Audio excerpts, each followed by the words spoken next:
시어머니와 며느리의 신학적 대화, 룻기 1장 6절에서 18절 말씀입니다.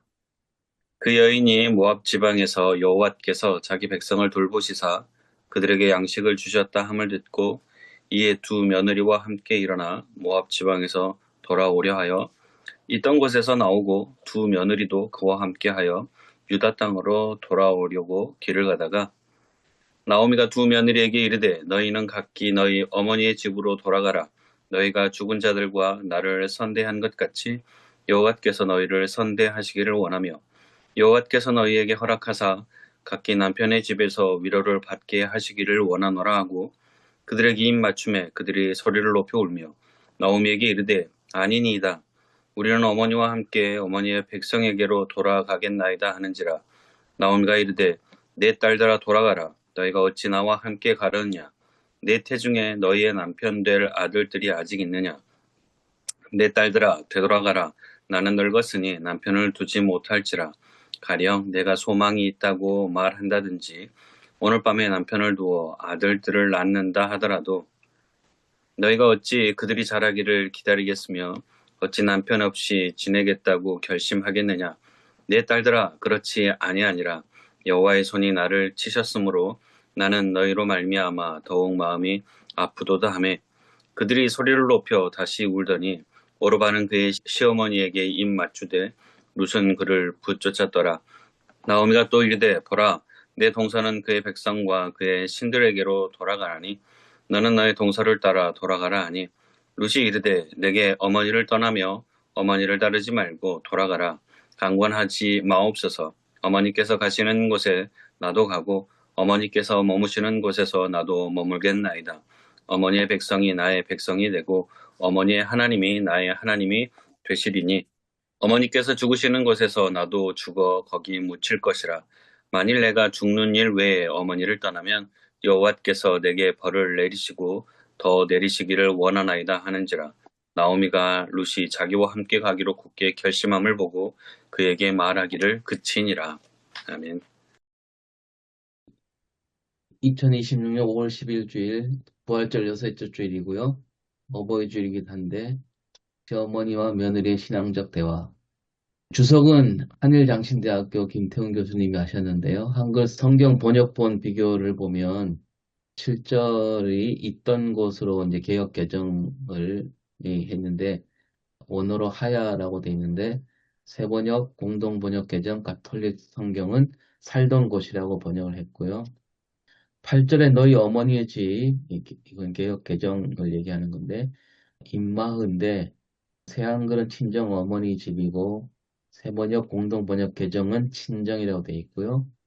9절은 각기 남편의 집이라는 말, 베트 이샤흐를 새 남편 집, 또 새 남편 이렇게 번역을 했고, 또 위로라는 말이 있는데, 문화라는 원어인데, 보금자리 또는 행복한 가정을 이루도록 이렇게 번역을 했습니다. 입맞춤에는 나샤크인데, 입맞춤하고 헤어지려 하자 이렇게 좀 더 잘 길게 번역을 했다고 합니다. 13절에 여호와의 손이 나를 치셨으므로 이게 야차라는 말인데 태한글은 혼내셨다 라고 하면서 주석에서는 이 번역은 너무 과도한 그 의역이다 이렇게 얘기했고요.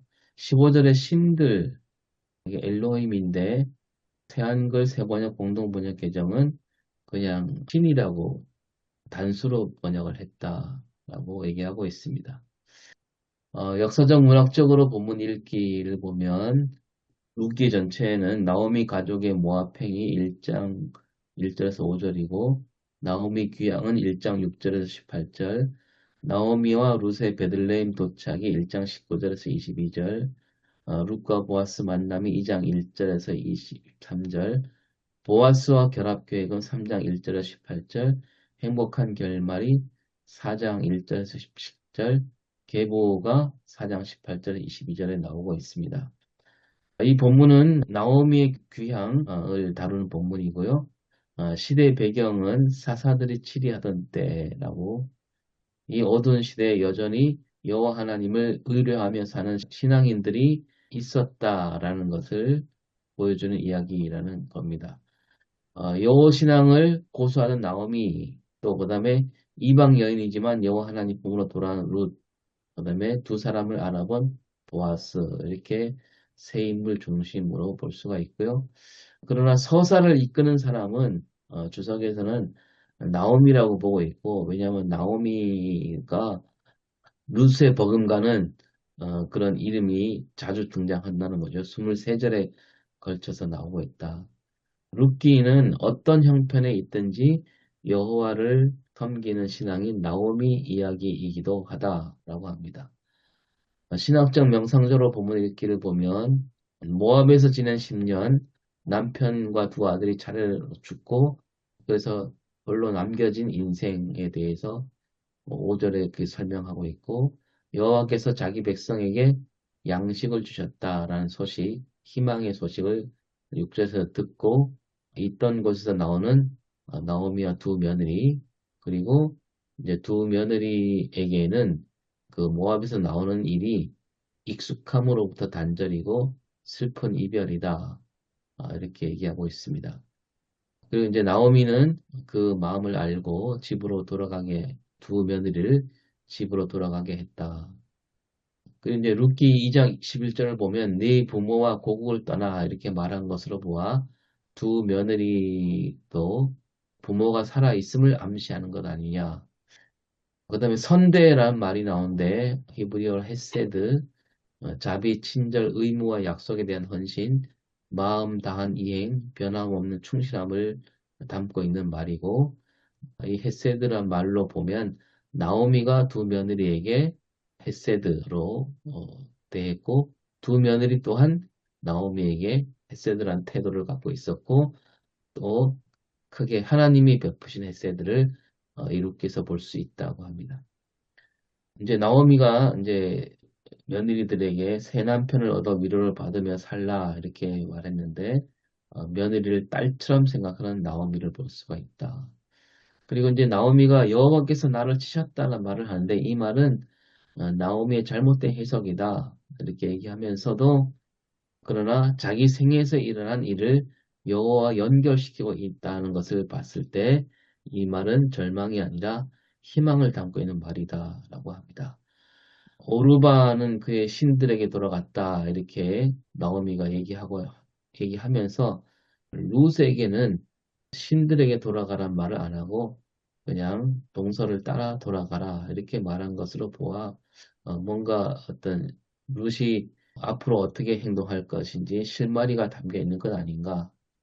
룻은 눈물과 소외와 가난이 있는 곳이라도 어떤 어려움이 있더라도 어머니와 함께 하겠다 이렇게 말하면서 사랑, 희생, 신앙의 단호함을 보여주었다라고 주석하고 있습니다. 설교 적용을 보면 명예로운 이름들이다. 룻에 나온 사람들은 그리고 하나님은 어두운 역사, 사사시대가 어두운 역사를 보고 있고 어두운 역사를 닫지 않으셨고 또 신앙의 역사를 이어가는 이름들이 있다라고 하면서 나오미와 룻과 그다음에 오늘 우리에 대해서 얘기하고 있습니다. 나오미를 보면 왕도 사사도 종교인도 아니지만 중요한 자리를 차지한 사람이고 그리고 나오미를 그 주인공으로 보고 싶은 마음이 그런 생각을 얘기하고 있는데요. 4장 17절에 나오미에게 아들이 태어났다 이렇게 얘기하는 것으로 보아서 나오미에 중점을 두고 있다는 거죠. 나오미는 오직 여호와 하나님을 의지하며 살던 겸손하고 끈질긴 민초 신앙인이다. 두 번째 룻을 보면 가난이 기다리는 곳, 언어가 불편한 남의 나라, 종교와 민족이 다른 나라, 자신이 겪어보지 못한 세계로 결단하고 들어가는 룻이고 아브라함을 더 연상하게 한다.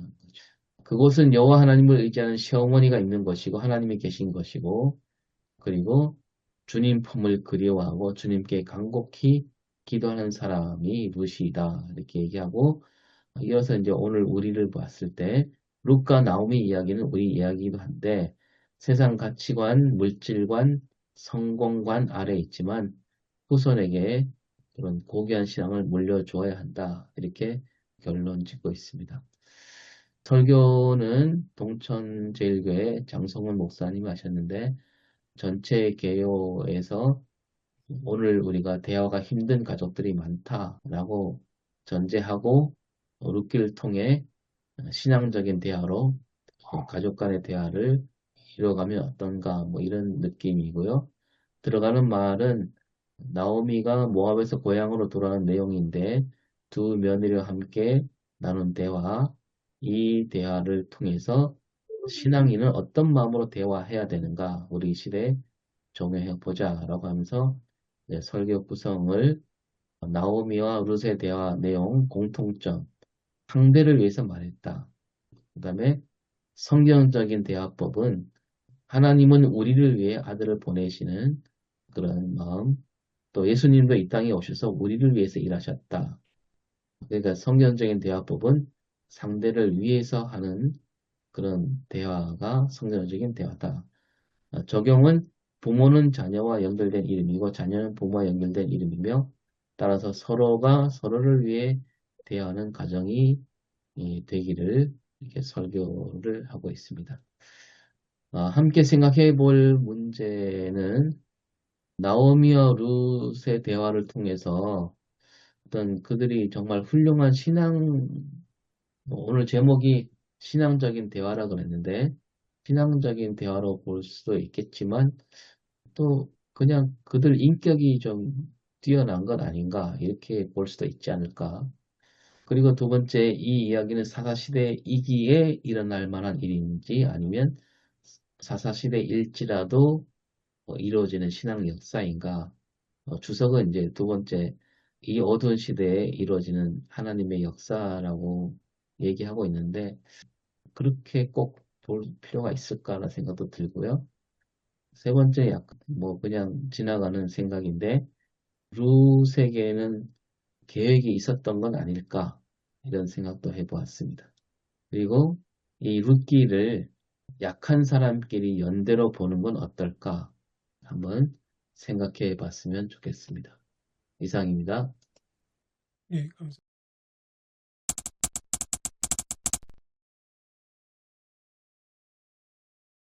오승일 목사님께서 말씀해 주셨던 함께 생각해 볼 문제 두 번째부터 먼저 했으면 좋겠습니다.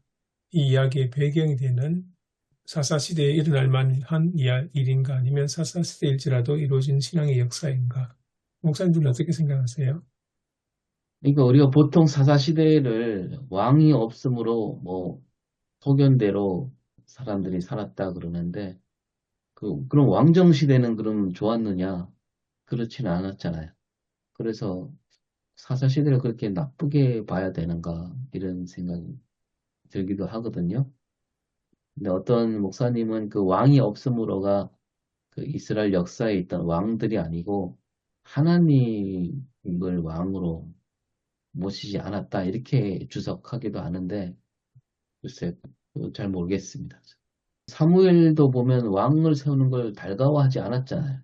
저, 그리고 크게 봐서 사사시대인 건 맞죠, 그죠?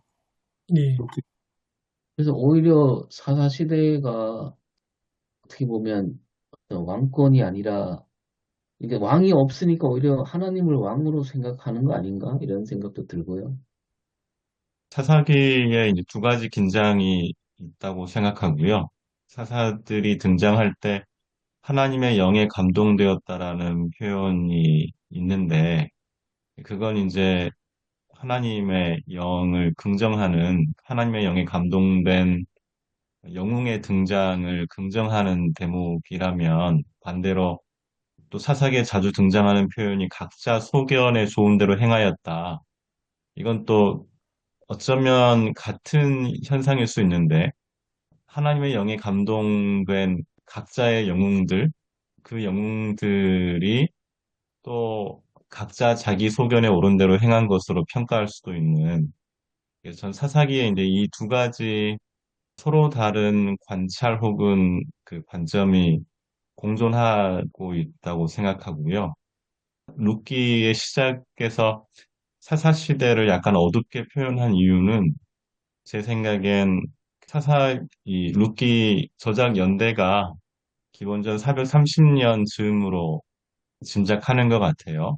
그렇다면 그래서 이제 페르시아에서 이제 바빌론 이후 이제 페르시아 시대 거쳐서 복구해야 하는 망해버린 유대 왕조를 다윗 왕조를 복구하는 것이 당시의 시대 정신일 수 있어서 사사 시대에 대한 부정적인 표현 그리고 다윗 왕조의 뿌리에 쓸 법한 그 에피소드를 소개해야 하니까 다윗 왕조를 강조하고 사사시대를 어둡게 표현하지 않았을까 생각합니다. 그럴 수도 있겠습니다. 근데 그 나중에 땅을 받게 되잖아요. 그게 이제 기업 물을 자 이런 말이 나오는데 사사 시대가 어두운 시대라면 그 어떤 질서가 없고 그런 시대라면 과연 그 기업을 물려받을 수 있었을까? 그러니까 그게 이제 땅에 대한 얘기인데 그힘 있는 사람이 함부로 땅을 차지하고 그런 시대에는 아니었다라는 그렇기 때문에 지금 나오미와 룻도 보아스를 통해서 다시 이렇게 살 수 있는 그런 환경을 제공받지 않았을까.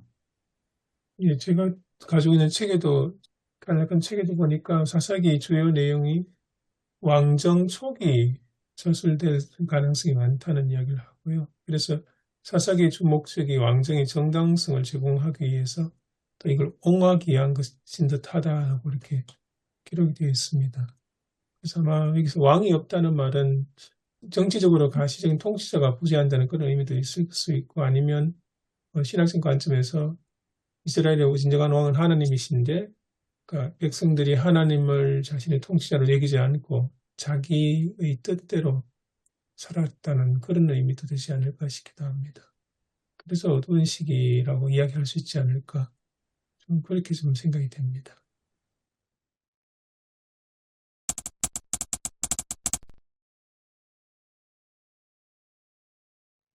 이 저작 연대에 대해서 제가 클로드에 일단 질문을 한번 해봤는데요.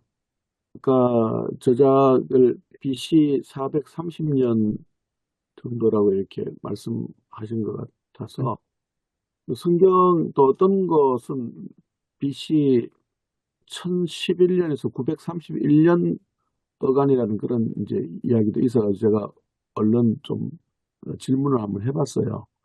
근데 요 문제가 저작 연대 문제가 구약학에서 지금 가장 논쟁이 활발한 문제 중에 하나라고 이렇게 답변을 하면서 조기 저작설이 이제 BC 10세기경으로 해서 다윗 솔로몬 시대를 주요 근거로 얘기를 하는데 룻기 4장 7절의 주석적 표현에서 옛적 이스라엘 중에 모든 것을 무르거나 교환하는 일을 확정하기 위하여라는 이 해설이 저자가 그 관습에서 시간적으로 멀어진 시점에서 글을 쓴 것을 의미하지만 지나치게 오래된 것은 아닐 것이다라는 것을 시사하는 부분이다.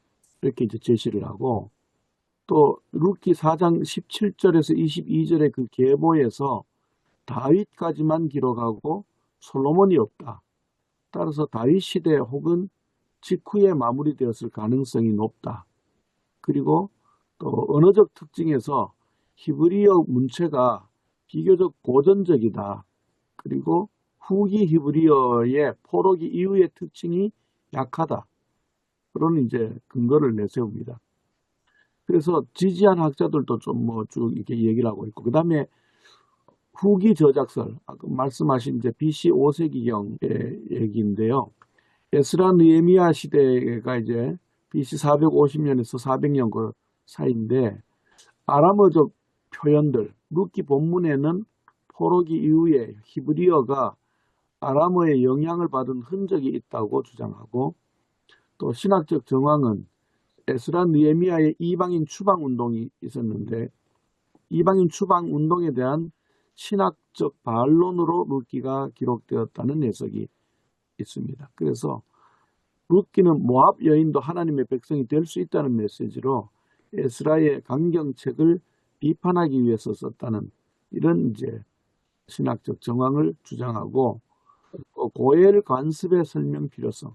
독자가 이미 그 관습을 낯설게 여길 만큼 시간이 흘렀음을 시사한다. 요 두 가지 이제 그 관점, 그 저작서에 대한 얘기가 있습니다. 그래서 일단 그리고 이 두 연대에 대한 것을 저작 연대에 대한 것은 정확하게 아직 결론 내리기에는 좀 쉽지 않은 부분인 것 같습니다. 이 저작에 대한 문제가 이제 언제냐 정확하게 들어가지 않으면은 우리가 해석하기가 조심스러워지는 부분이 좀 있다고 생각을 합니다. 그 모든 이제 구약 성경 저작 연대는 사실 신약 성경도 그렇고 당연히 네, 충돌할 것 같고요. 그래서 저는 좀 단순합니다. 그 추리 성경 해설에 나와 있는 예상 저작 연대 기원전 BC 5세기를 그냥 이렇게 차용했고요. 내용 중에서는 이제 여하간 땅을 찾으러 가는 이야기여서 이방에 있었던 본래 살던 공동체 밖에 있었던 사람들이 공동체로 찾으러 가는 이야기여서 그럼 BC 5세기의 사람들의 상황과 맞지 않을까? 그리고 BC 5세기를 살던 사람들에게 이 루키가 유용하지 않았을까? 짐작합니다. 제가 이제 계획 계정을 사용하는데 계획 계정에 루키 서론을 이제 시작하면서 앞장에 이렇게 항상 이렇게 서론 부분을 넣는데 거기에는 조기 저작설의 입장에서 쓴 것 같아요. 그리고 이제 후기 저작서를 지금 김영준 목사님 이제 말씀하시는데 어쨌든 예, 저작 시기가 상당히 좀 정확하지 않겠다라는 생각도 들고 해서 저는 루키 이 부분에 있어서는 저작이 언제냐가 굉장히 중요하다고 보거든요. 루키를 보는데 저작을 언제 했느냐가 중요한데 제가 보기에는 에스라 느헤미야 시대가 이렇게 보는 것이 더 적합하지 않을까 그런 생각을 하고요. 그 과거에 있었던 이야기들에 대한 전성들을 쭉 해서 단편적으로 여러 가지 전성들을 내놓은 이야기들을 이제 만들어서 이제 루키가 이제 등장하게 됐는데 그 루키는 우리가 이제 그 며느리와 시어머니의 그 관계에서의 효란 부분을 이야기하고 있지만 사실상은 그것을 이야기하더라도 그 이상을 지금 주는 메시지를 전하고 있다고 보거든요. 그래서 왜 에스라 느헤미야 시대에 이 메시지가 등장했느냐? 그 이유는 그 에스라 느헤미야가 그 강경적인 그 배타적 정책들을 많이 썼지 않습니까? 그래서 거기에 대한 반동으로 그래서 이방인도 모압 사람들도 하나님의 백성이다, 백성이 될 수 있다. 그것을 이제 메시지를 전해주는 게 이제 룻기의 배경이라고 생각이 들고요. 이것은 이제 제3 이사야에서도 등장하는 문제입니다. 제3 이사야도 바벨론 포로기 이후에 강경한 민족 정책에 대한 반발이 그 안에 담겨 있거든요. 제3 이사야에도 하나님의 백성은 어떤 사람이야? 라고 했을 때 꼭 혈통으로만 되는 게 아니다. 거기 안에는 고자도 하나님의 백성이 될 수도 있고 이방인도 될 수도 있다. 그래서 아주 포함시켜버리는 그런 제3 이사야 메시지가 나오거든요. 그래서 어떻게 보면 제3 이사야나 룻기나 이런 것은 에스라 느헤미야의 강경한 민족 정책에 대한 하나의 반발로 나오는 그런 메시지였다고 그렇게 보는 것이 어떨까? 저는 그런 생각을 합니다. 참 재밌네요. 설교하고 그래서 상관없겠습니다만은, 그렇다면 지금 당장에 지금 중동에서 벌어지고 있는 그 전쟁, 예. 그 이스라엘은 상당히 어떤 강력한 시오니즘 아닙니까? 예. 국수주의적 시오니즘. 거기에 대한 굉장히 비판도 되겠는데. 예.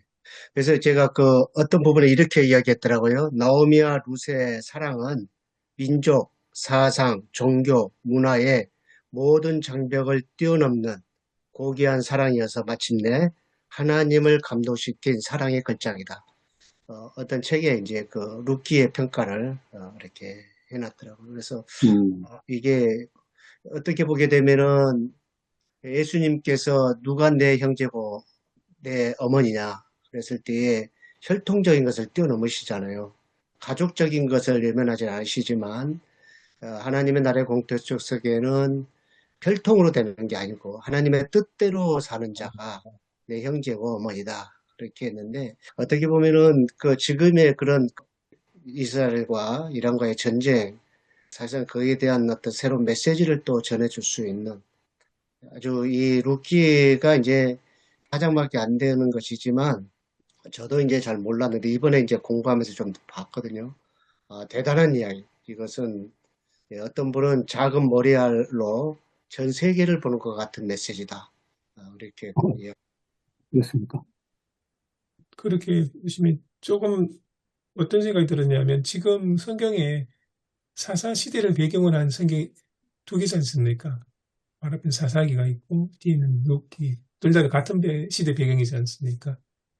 근데 사사기의 주요 주인공들은 주로 이제 정치적, 뭐 종교적 지도자들, 그들을 중심으로 이야기 쭉 꾸려가는데 이 룻기는 그와 전혀 다른, 그 어떻게 보면 한 가난한 가정 이야기랄까요? 아주 평범한 사람의 이야기를 전면에 내세우고 있지 않습니까? 그렇게 본다면 왜 룻기는 이 한 가난한 가정의 이야기를 앞에 내세우고 있을까? 그 이런 룻기의 질문, 방점은 예, 아이당이 태어난 거거든요.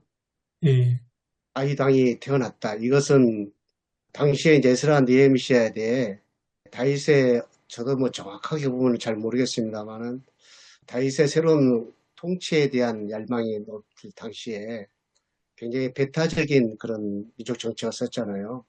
그런데 이런 배타적인 관계에 있는 사람들을 통해서 다윗 왕이 태어났다라고 하는 그 어떤 강력한 그 당시의 메시지를 그러니까 그것과 또 연관이 되어 있는 패턴이 아닌가 그런 생각을 하거든요. 목사님 말씀 듣고 보니까 놀라면서도 공감이 되는 게 사실 신약 성경에 마리아하고 연결 안 되지만 마리아를 봐도 식민지 지배하에 있는 유대의 정말 뭐 별 볼 일 없는 젊은 여성 마리아인데 근데 예수가 태어난다는 그 수태고지를 듣고 우리가 잘 아는 소리 마리아 송가를 보면 엄청난 이야기를 하지 않습니까?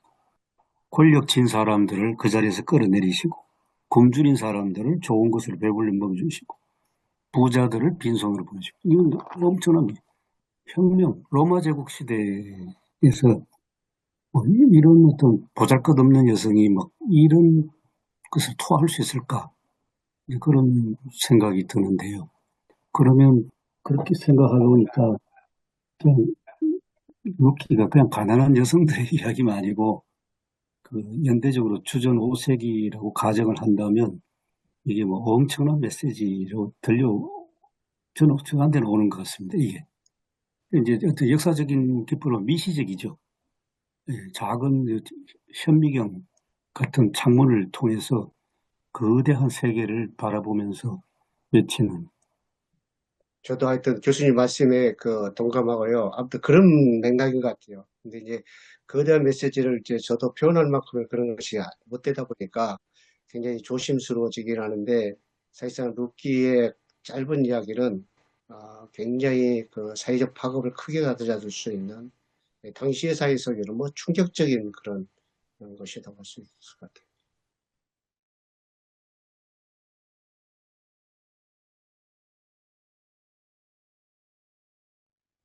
이제 그렇게 봤을 때 지금 현재 유대인들, 이스라엘은 과연 이 성경을 그런 메시지로 받아들이고 있는가? 전혀 아닌 것 같은 생각이 많이 듭니다. 그래요. 아닌 것 같아요. 제가 봐도. 예. 근데 이제 또 그 성경의 또 다른 흐름은 뭐 역대기를 보면 바세바라는 이름이 안 나오잖아요. 그런 거 감추고 있는, 감추려고 하는 그런 마음이 보이기도 하고. 아무튼 근데 그런 이야기도 있고 또 이렇게 루키 이야기도 있고 그런 면에서 참 또 성경이라는 게 참 훌륭한 문서다 이런 생각도 들기도 한데 뭐 저자가 어떤 의도를 갖고 썼는지 글쎄 정확하게 딱 집어내기는 어렵지 않나. 루키 짧지만 중간에 뭐 기업 물을 자 얘기를 또 길게 하잖아요. 보아스가 이렇게 막 조심스럽게 뭐 이렇게 또 기업 그 땅을 이렇게 받는 이야기에 대해서 얘기하는 걸 봤을 때는 또 아무튼 그 뭐 의도는 정확히 알기가 어렵고 또 성경은 어차피 뭐 성공에 대해 양권석 교수 얘기에 따르면 성경 해석은 상호 텍스트적 성경 읽기로 해야 된다. 그렇게 봤을 때는 뭐 여러 가지 해석이 있을 수 있는 거죠. 근데 이제 오늘 이번 여기서는 예배 강단에서는 이제 다른 거 빼고 그냥 시어머니와 며느리가의 관계에 초점을 둬서 그래야 또 설교를 할 수 있겠죠. 어버이 주일이라. 갑자기 조신호 목사님은 매주 설교 어렵다고 방송인데 그렇게 해야 여기서 공감대가 넓을 것 같긴 합니다.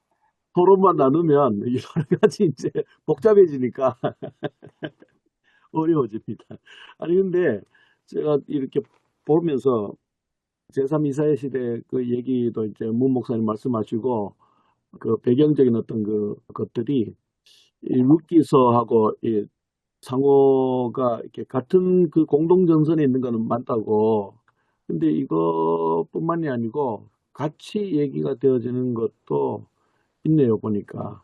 와서 보니까 뭐 요나서나 말라기 뭐 이런 어떤 부분들도 예, 예, 그런 어떤 신학적 저항적인 어떤 그런 측면이 좀 있는 것 같고, 그렇지만 이거를 후기 저작설이 좀 더 설득력이 있지만은, 그러나 그럼에도 불구하고 이걸 정확하게 학정적으로 말 못하는 이유가 또 있네요. 또 보니까 결정적 외부 증거가 사실상 없고, 또 복음주의 신학의 진지한 어떤 반론도 있고, 만약에 우리가 이제 이 저작 시기에 대한 것을 이제 얘기 안 할 수가 없는 거가, 이게 정확하지 않으면은 사실 우리가 옳은 걸 선택하면 다행인데, 그렇지 않은 거를 만약에 우리가 선택하고 거기에서 어떤 설교문을 써내려갈 때에 애당초부터 틀린 얘기를 그러면 소설을 쓰는 얘기가 될 수도 있기 때문에 조심스러워지는 부분이 있는 것 같아요. 그래서 이런 것들은 약간 좀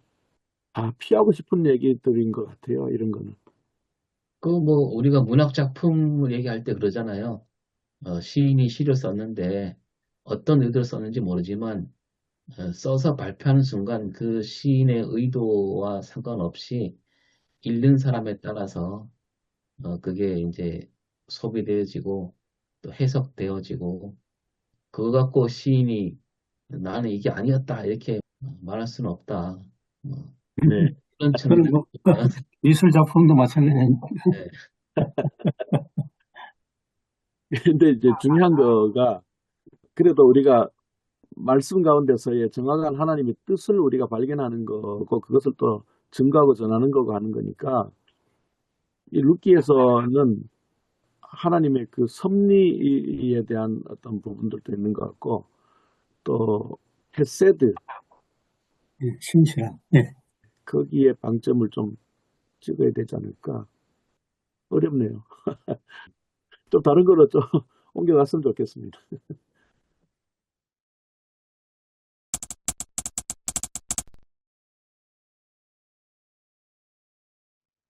요즘에 이제 돌봄에 대해서 이야기할 때에 과거에는 이제 그 자식들은 부모가 다 키워야 되고 부모들은 자식들을 다 돌봐야 되고 그런 이야기를 이제 혈연 중심적으로 굉장히 강조가 되었었는데요. 이제 최근에 이제 여러 가지 그 연구들과 또 책들을 보게 되게 되면은 자식을 낳으면 누가 키워야 되냐. 그랬을 때 국가가 키워야 된다 그런 이야기 하게 되거든요. 그리고 또 부모님들을 누가 돌봐줘야 되냐. 그랬을 때에 국가가 돌봐줘야 된다.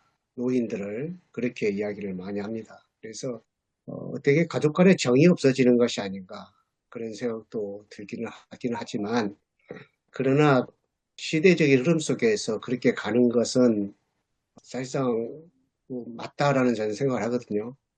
사실상 뭐 요즘에 아이를 낳으면 좀 국가가 더 키워주지 않으면 할 수 없는 상황.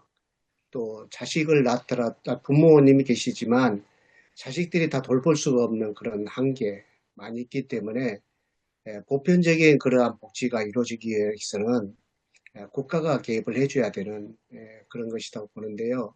이 룻기 이야기나 예수님이 누가 형제고 어머니냐라고 하는 이야기들은 어떻게 보면 가족이라는 사랑의 공동체 속에서 범사회적인 관계 속에서의 돌봄과 사랑, 그러니까 서로의 가지고 있는 장벽들을 넘어서야 된다는 그런 것라는 의미에서 본다고 한다면은 이 룻기가 민족과 사상과 또 혈연을 뛰어넘는 그런 사랑의 관계 속에서 다윗이라고 하는 한 왕을 잉태시켰다는 그런 이야기는 굉장히 현대사회 속에서도 우리가 던져줄 수 있는 중요한 메시지가 되지 않을까.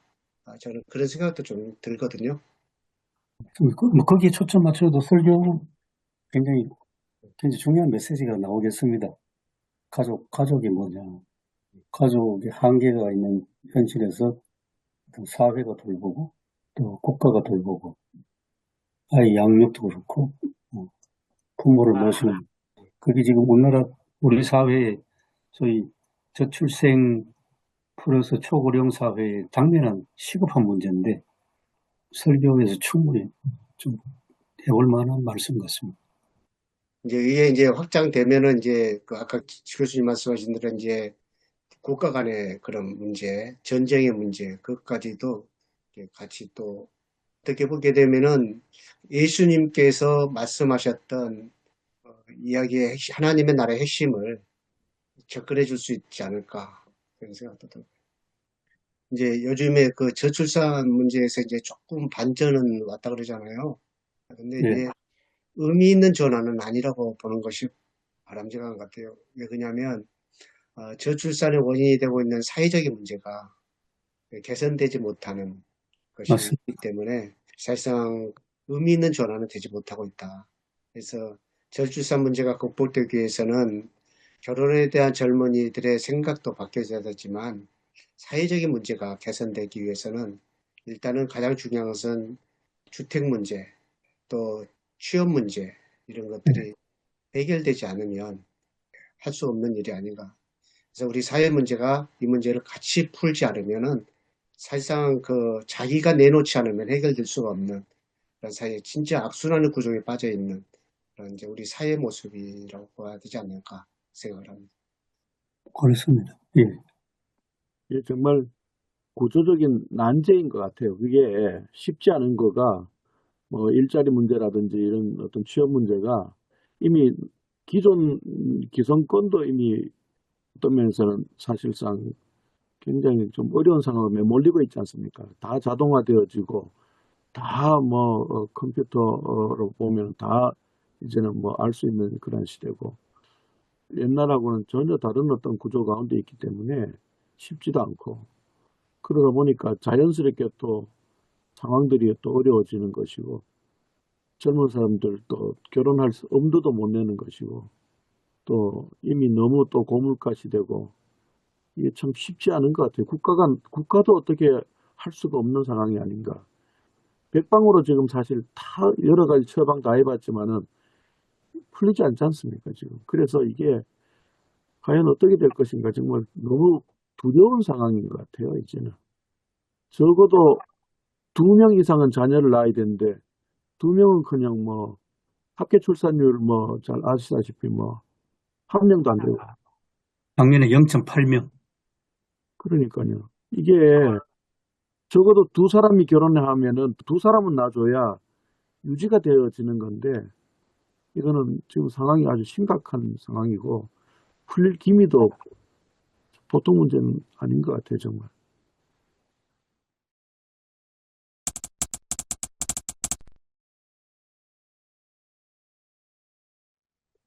주제를 조금 바꿔서 지금 룻기 저장연대 이야기도 나왔고 현대사회 문제하고 같이 연결시켜가지고 이야기도 하셨는데 룻기 보면 이제 제일 본문에 절정이 되는 그 루스의 고백이 있지 않습니까?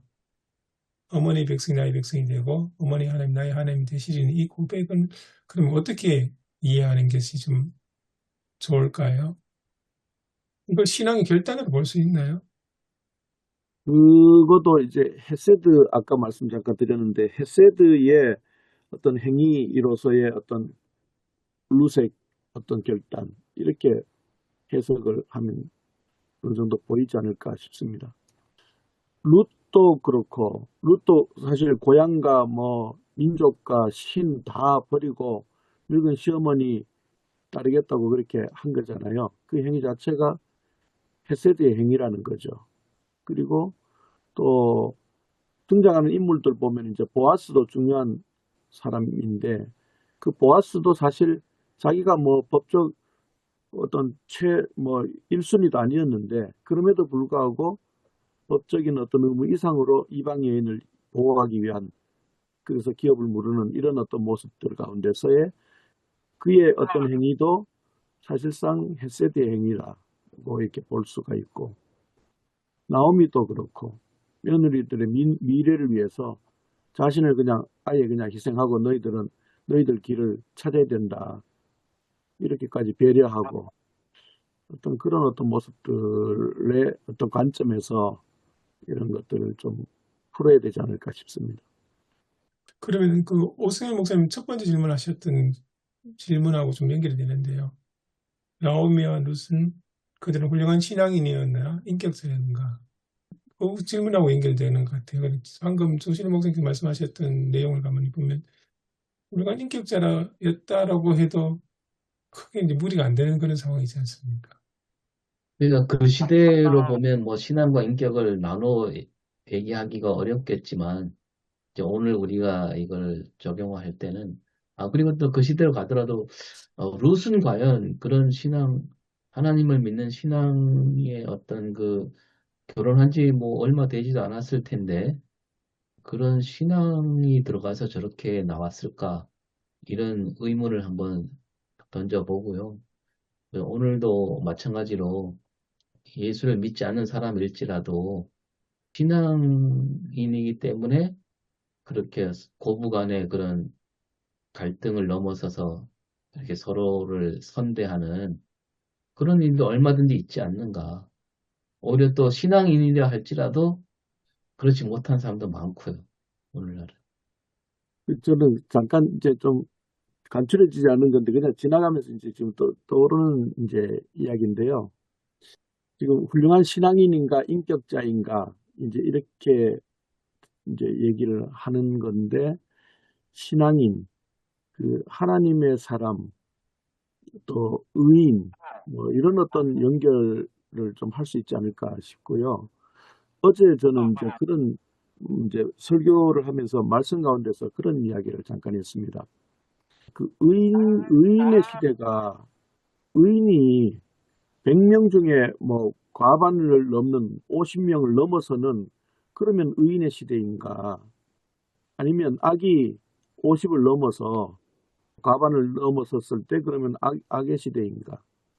이런 이제 이야기를 하면서, 그것이 아니라 의인이 뭐 50명이라도 40명, 30명, 아브라함 시대를 생각하면 뭐 10명 혹은 1명, 그 의인이 존재하는 그 시대는 여전히 의인의 시대라는 거죠. 그리고 그 의인이 우리가 되었으면 좋겠다. 참된 믿음의 사람들이 되었으면 좋겠다. 그런 얘기했거든요. 그것과 이 룻의 이야기도 좀 연결을 할 수가 있지 않을까, 그런 생각도 잠깐 들었습니다.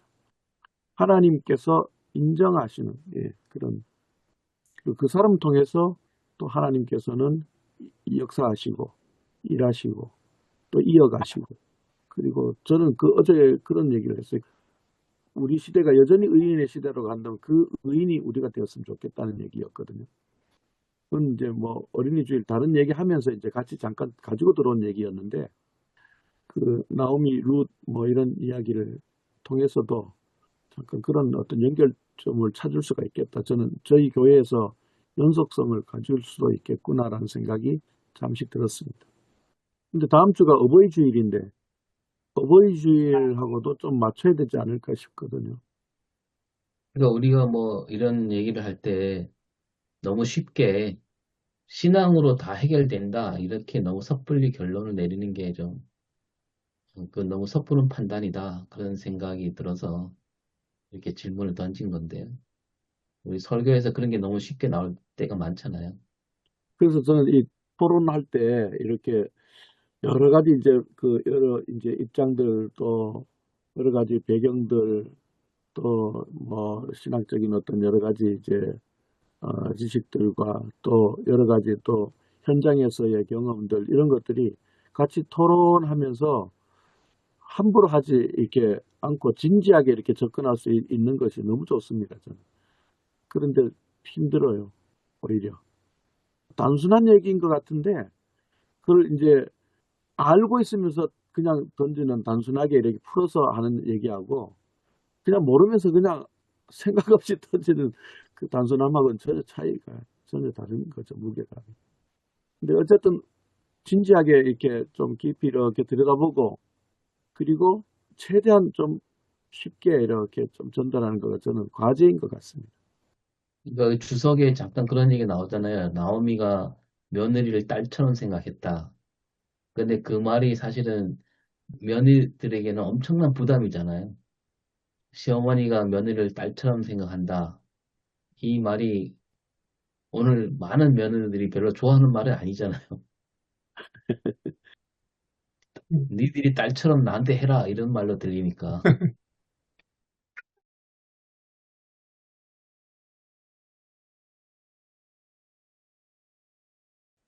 루트 이야기도 있지만 사실 그 나오미 이야기도 어떻게 보면 나오미가 이 고향으로 돌아온 게 귀향하는 게 회개인가 아니면 생존의 선택인가 아니면 신앙적인 방향 전환인가 이런 질문도 할 수 있을 것 같아요. 이 본문이 널리 이제 어버이 주일날 많이 사용되다 보니까 이제 나오미와 그 루스의 관계, 뭐 효심 이렇게 이야기를 많이 하는데 어떻게 보면 우리 입장에서 유교적인 효의 입장에서 해석을 해가지고 갖다 붙인 것 아닌가 그런 생각 좀 들고요. 어쨌든 한국 교회와 사회 현실에서 이걸 고부간의 관계, 그리고 효에 대한 강조로 가면, 뭐, 그냥 앉아있지만은, 뭐 엄청나게 반발심, 뭐 거부감 뭐 나올 것 같은데요.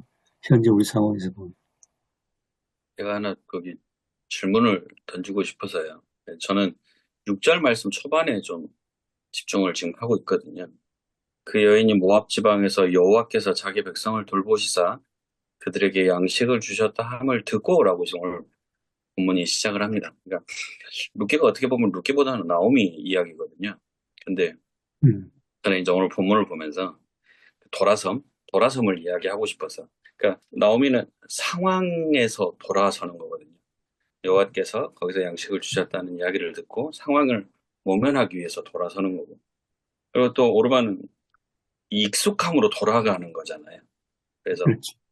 근데 룻은 일명 돌아가지 않겠습니다를 이야기하거든요. 그러니까 저는 제목을 과감하게 돌아가지 않겠습니다로 지금 할까?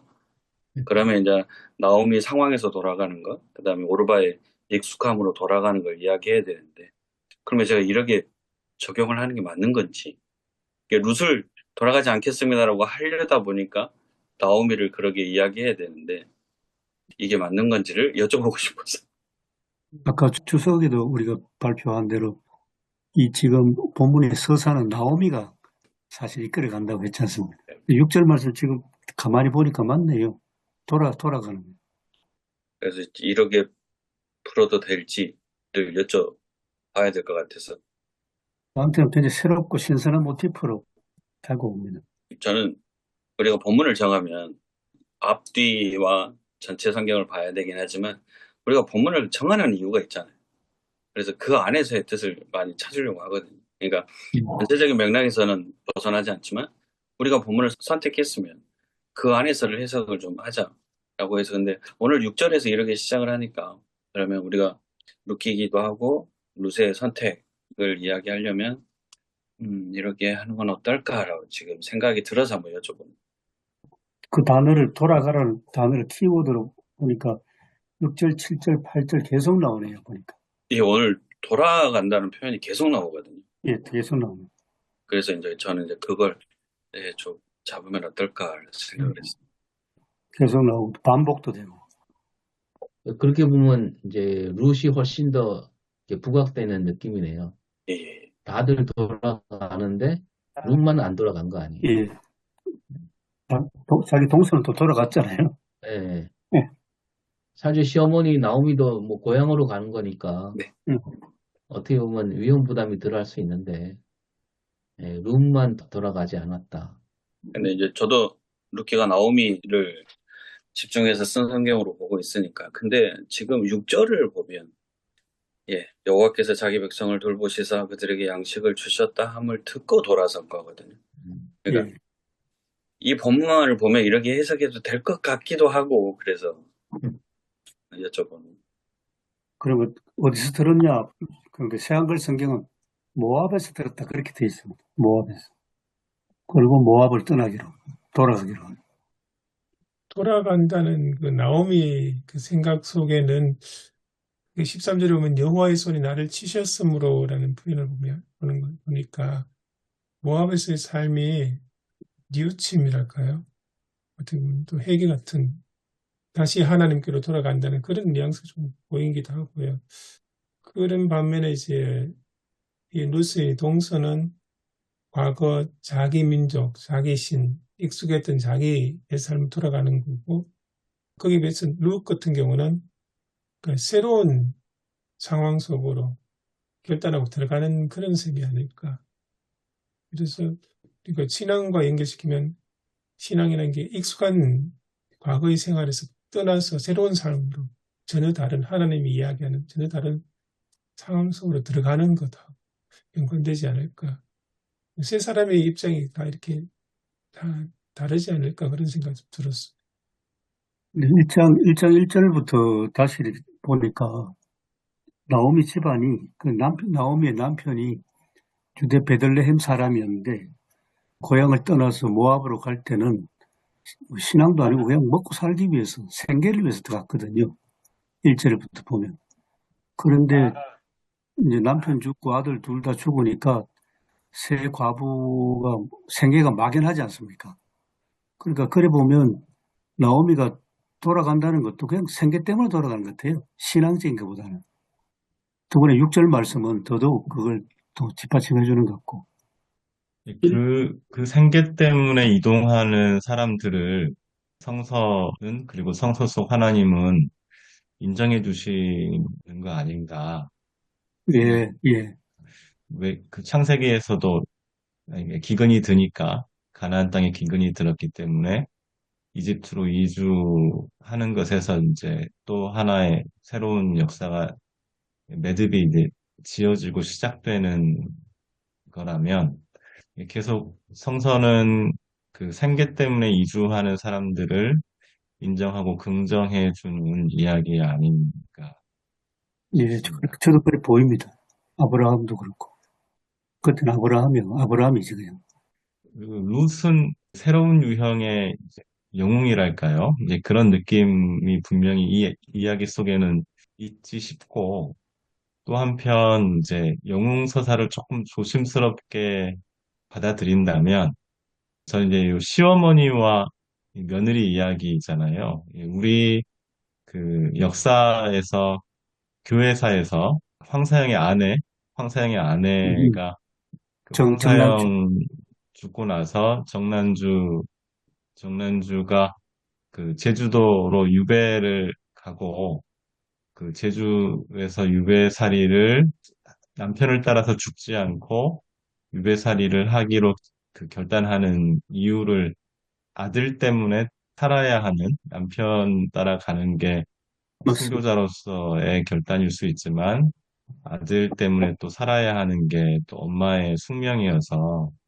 그 정난주에게 황사영의 시어머니께서 원치 않는 삶을 사는 것이 또 순교다라고, 읽은 건 이제 소설 속에서만 봤는데 역사는 확인은 못, 이게 편지가 있다고는 확실하진 않은데요. 역사 속에서 확실하지는 않는데, 난주라는 소설이 최근에 나왔더라고요. 그렇군요. 그 대화는, 그러니까 여기 나오미와 룻과 조금 다른 결의 또 새로운 삶을 긍정해주는, 그러니까 룻처럼 그 영웅담은 아니더라도 어쩌면 순교하지 않고 살아내야 하는, 일상을 살아내야 하는 사람의 이야기 또한 인정하고 긍정해 줄 수 있지 않을까? 뭐 그런 생각도 들고요. 이거 아주 대단한 겹치는 이야기 같습니다. 정난주 그 이야기하고. 지금 어쨌든 제주도 가면 정난주를 기념하는 그 엄청나지 않습니까? 근데 이제 제주도에 노비로 왔는데 너무 훌륭한 정난주기 때문에 제주도 사람들이 다 서울 할머니라고 존경했다고. 천주교 신앙인으로서. 그 천주교가 드러난 게 아니고 아주 훌륭한 서울 할머니. 그게 이제 지금은 천주교의 성지로 되어 있는 그런 것도 참 재밌는 것 같습니다. 그래 보면. 종교를 앞세우는 건 아닌데. 그래서 결국은 지금 역사적인 기념은 천주교가 지금 하고 있지 않습니까? 그러니까 아들을 품고 유배를 가는데 그 아들은 제주도에 데려갈 수 없으니까 도중에 이제 섬에 도착해서 그 아들을 백사당에 던지듯이 그렇게 했는데 섬 사람들이 정난주의 아들을 데려가서 이제 키우려고 하는 것을 보고 떠났다는 이야기를 들었거든요. 저는.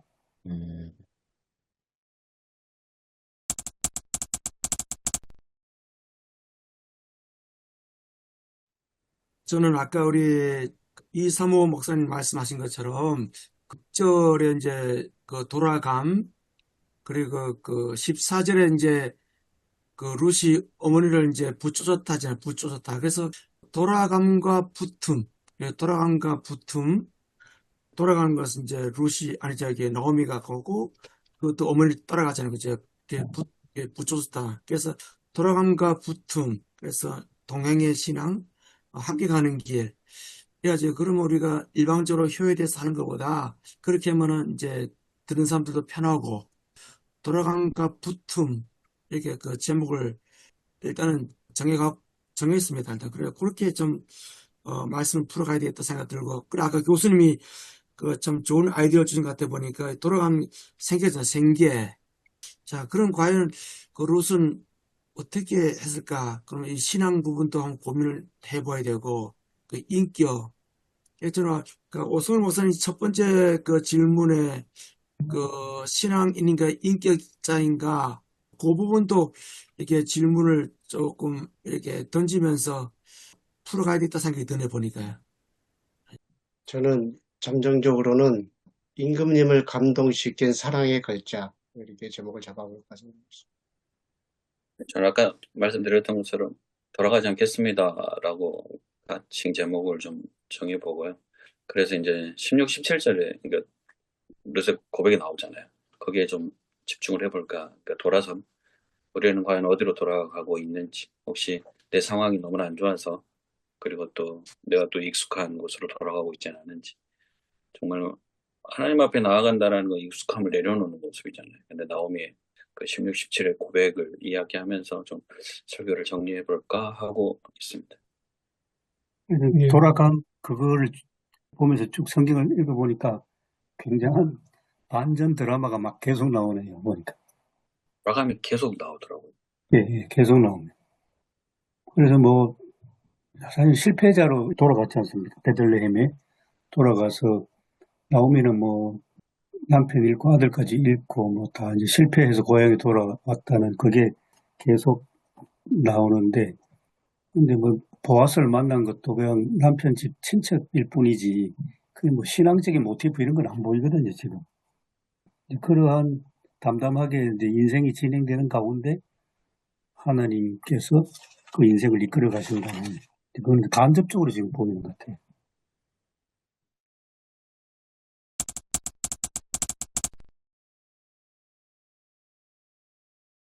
하나님 은혜를 감사드립니다. 오늘도 저희 목사님들, 교수님 이렇게 모여서 하나님 말씀을 놓고 함께 많은 이야기를 나눴습니다. 주님께서 지혜를 주셔서 또 이 한 주간 동안 이 말씀과 씨름하면서 좋은 열매를 맺어 또 우리 성도들에게 잘 먹일 수 있도록 인도하여 주시옵소서. 감사하고 예수님 이름으로 기도합니다. 네. 아멘. 고맙습니다. 고맙습니다. 수고하셨습니다. 고맙습니다. 고맙습니다. 감사합니다.